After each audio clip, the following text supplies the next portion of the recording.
je gadno. Mi ove dane jako teško, vjerojatno svako od nas proživljavamo. Zašto? A ne želimo se mi sjećati toga.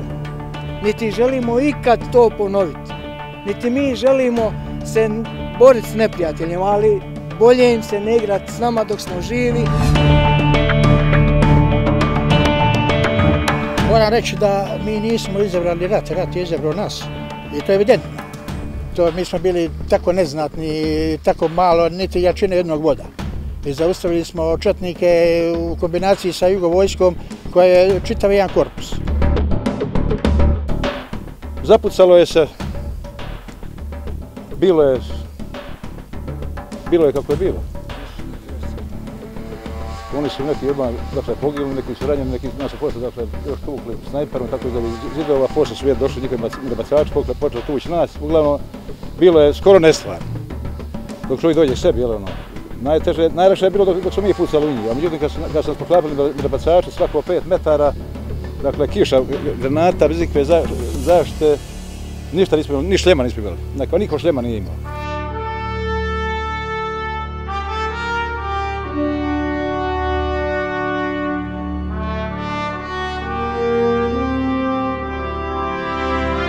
Oko 30, sve skupa 30. A četnika?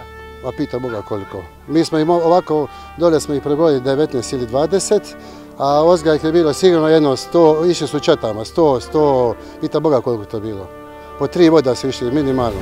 Sigurno je bilo jedno 200, 300 ozga, ljudstva je bilo ozga.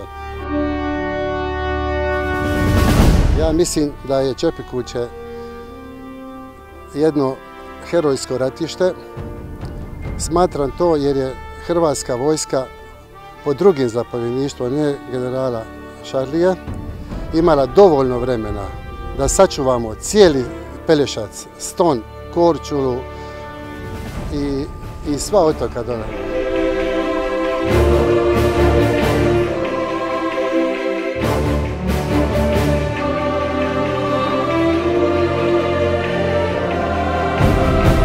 Ja se uključio neko odgovore su, pošto sam osjetio potrebu pomoć hrvatskog naroda da se obrani, pošto kao prvo moj narod već stoljećima patio od velike Srbije.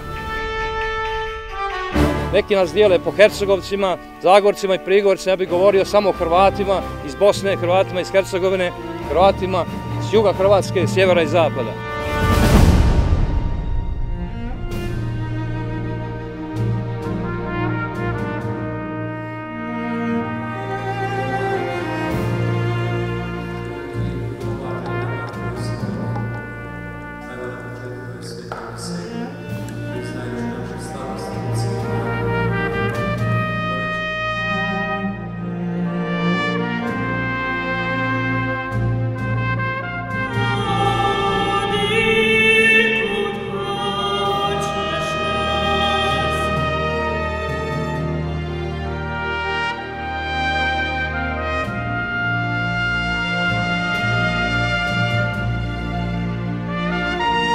Mi smo ovo držali vrlo skromno i jednostavno.